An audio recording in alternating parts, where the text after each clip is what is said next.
Hi everyone. I want to start by apologizing about the audio. I did pretty much anything I could to fix it, but we're going to have to suffer together. So my presentation is on Wassily Kandinsky, who was a German expressionist. Although he was actually Russian, he was born December 16th, 1866 in Moscow, Russia. It's where he grew up, where he studied. He was considered one of the first great abstract artists, but first we're going to talk about his life before Expressionism. In about 1889-1890, he did an ethnographic expedition of Russia.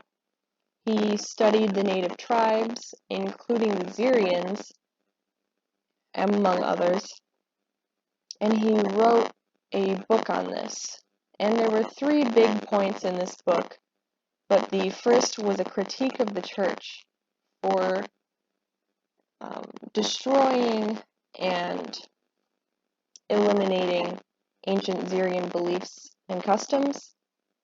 Through the missionary work of Saint Stephen of Perm, they forced the Syrians to convert to Christianity, and they were taught to call their ancestors by a slang Russian word meaning something unclean. The next part of the book was a review of the Syrian deities and animating spirits.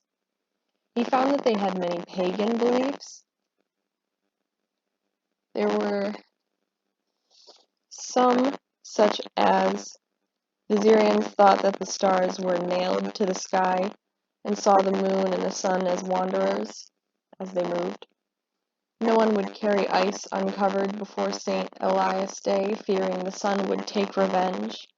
Old women would carry conversations with the wind, and fire was sacred. It was taboo to spit into it or stomp it out, as the purification through fire belief remained.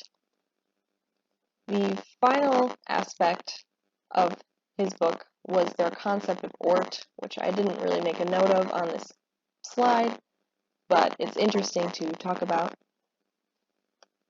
They had this idea that there was a physical double or shadow of a person, and it was corporeal. It would visit the dying person's family 40 days before and after death.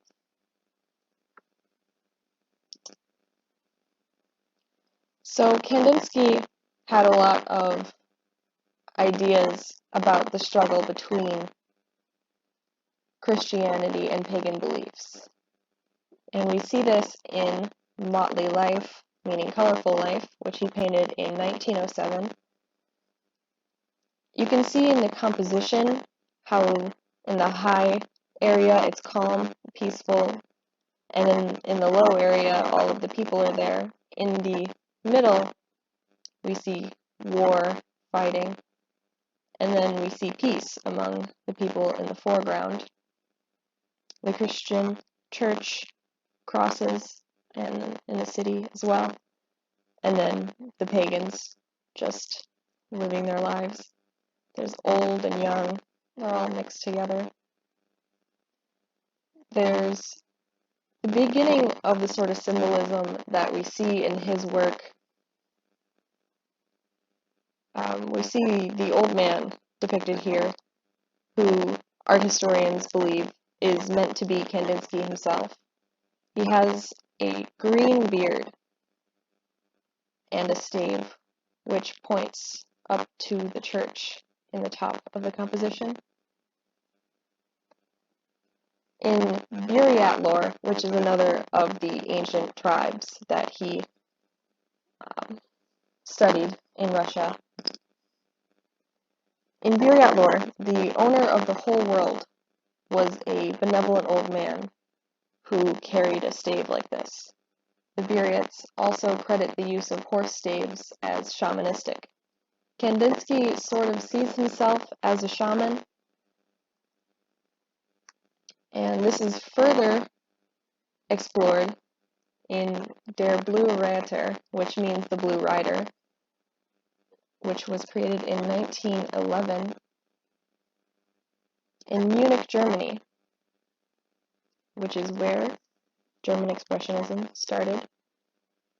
He and his friend Franz Marc actually created a group in 1909 called I can't even pronounce this, the NKM, but they found it too strict after only 2 years. And so in 1911, they started a whole other group. They became too cool for their own group. The Blue Rider Almanac, which is what this is. This is the cover. It's a book.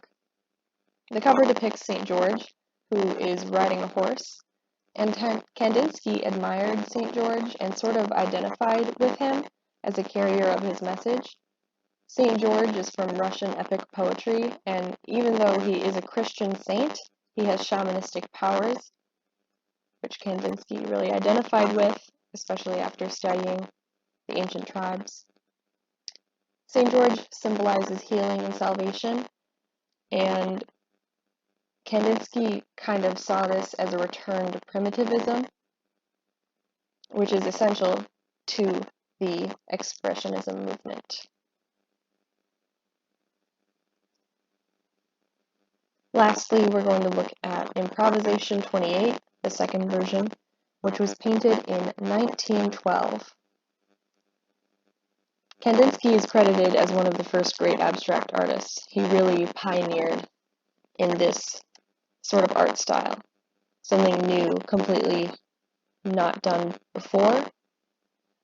You can see the return to primitivism as shapes are just thrown on the page, almost violently. Over here we have a horse and rider, and over here we have the church again. And whenever we see a horse and rider, we sort of think that's Kandinsky in any of his paintings.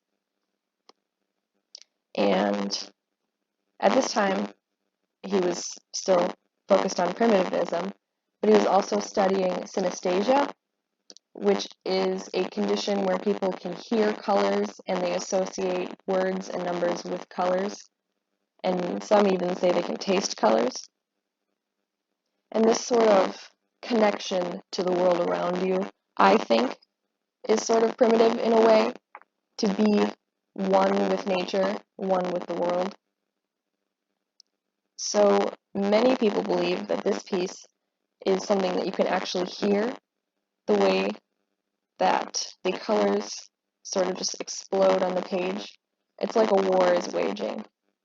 We see waves across, and there's water, and these are supposed to be animals, more horses. They're so primitively drawn, they're just little dashes almost. And there's a mountain back here. I'm not quite sure what this is here, but I like it a lot.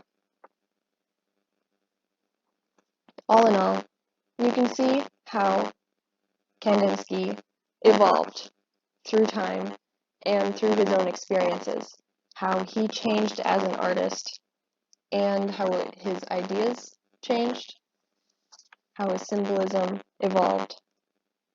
He really wanted to feel the art, experience it in a more primitive way than the strict and standard that art had been for hundreds of years. This was no longer the time of the Renaissance. There was no longer a need to try to make something that looked like a picture. You can experience this piece, you can feel this piece. Some say you can even hear this piece. Kandinsky was one of the first great abstract artists, and he's one of my favorite artists of all time. Thank you for listening, and I am sorry again about the audio.